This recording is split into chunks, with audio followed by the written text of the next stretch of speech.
Since the very beginning of Dragon Ball, Bulma has been there. The very first chapter, the very first episode. She is, in fact, the most pivotal character in the series because she is the reason the series even began. Goku would have never left the mountain if Bulma wasn't searching for the Dragon Balls as a teenager. But beyond that, what has she really done? And even more importantly, in the upcoming Broly movie, is she just a MacGuffin? Something to get the plot moving? Well, let's discuss that. Video intro.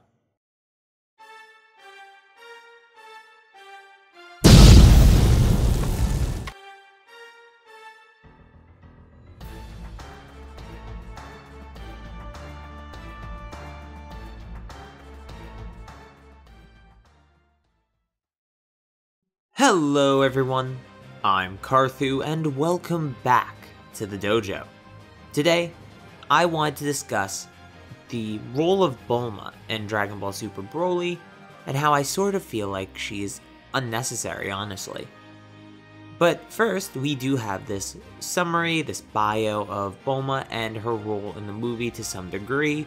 Talks a little bit about her as a character, and then there's this super rumor part which is supposedly telling you what's happening in the actual movie with her character. So we'll read that, then we'll jump into my discussion. This shouldn't be too long of a video though. Bulma, the Capsule Corporation heiress, is an overconfident and proactive heroine. In the new movie Dragon Ball Super Broly, she puts on Arctic gear to visit a frozen continent. Super rumor, after changing into Arctic gear, she's not good with the cold. She plans to gather all the Dragon Balls on the frozen continent to become young again?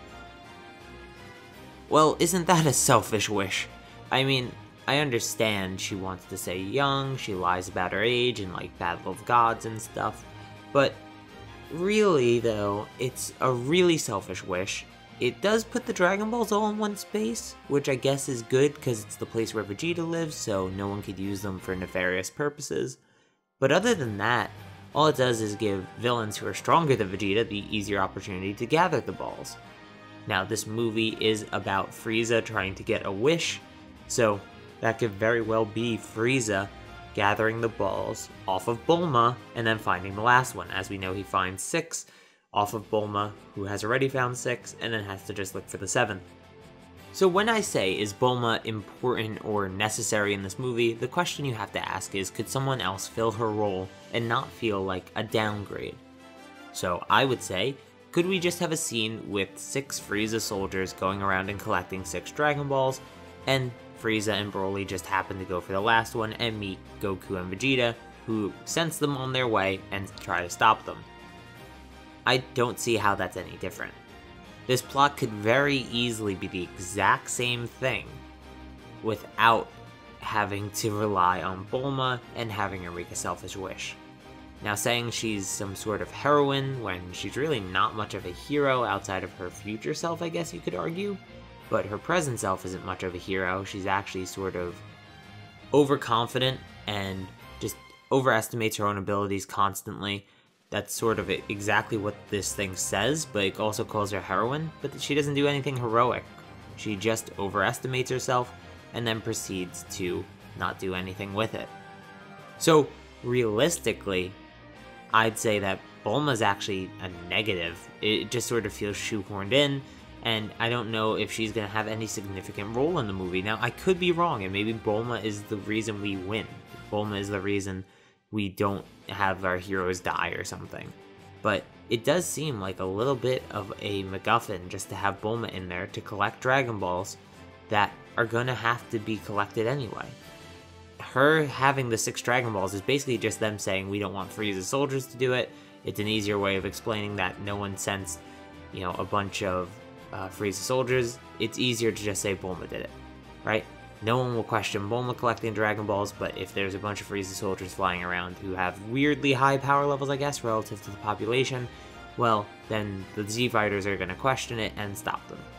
And I guess that's a fair explanation or a fair reason to do it, but it doesn't seem that necessary. You just have the Frieza soldiers do it all at once, preferably, and then they all meet up back with Frieza. on the Arctic continent with Broly and Paragus as well.